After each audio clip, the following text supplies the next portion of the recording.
મણિપુરમાં ફરી હિંસા, હમાર જોમી સમુદાય વચ્ચે ચુરાચાંદપુરામાં હિંસક અથડામણ, કર્ફ્યુ. મણિપુરના ચુરાચાંદપુર જિલ્લામાં હમાર અને જોમી સમુદાય વચ્ચે હિંસક અથડામણ થઈ છે.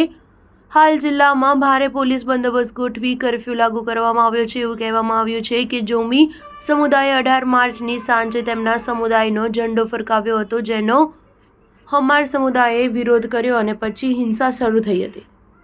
અથડામણમાં સૈલમત ગિલગલવંગના રહેવાસી 53 વર્ષીય લાલરોપુઈ પાખુમાં તેનું મૃત્યુ થયું છે. ઘટના દરમિયાન હમારના અનેક નેતાઓ પર હુમલો કરવામાં આવ્યા હતા, જેના કારણે તણાવ વધતા પોલીસે સુરક્ષાને ધ્યાને રાખી કર્ફ્યુ લાદી દીધો છે.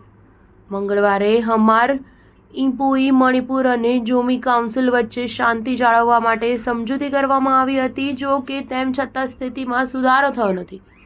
એક તરફ જિલ્લા વહીવટીતંત્ર દ્વારા ચુરાચાંદપુરમાં કર્ફ્યુ લાદવામાં આવ્યો છે, તો બીજી તરફ જોમી સ્ટુડન્ટ્સ ફેડરેશને અનિશ્ચિત હડતાલની જાહેરાત કરી છે.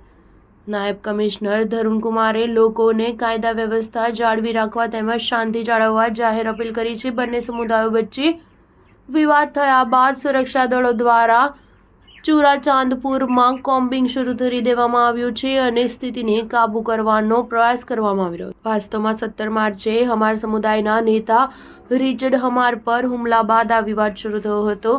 હમાર, ઇમ્પુઈ, મણિપુર અને જોમી કાઉન્સિલે હુમલાનો મુદ્દો આદિવાસી પરંપરાના કાયદા અનુસાર ઉકેલવાનો નિર્ણય લીધો હતો. ચુરાચાંદપુર અને ફૈઝાવલ જિલ્લાના 6 ધારાસભ્યોએ પણ શાંતિ જાળવવા અપીલ કરી છે. સ્ટાર ન્યૂઝ 7 હંમેશા સચ્ચાઈની સાથે.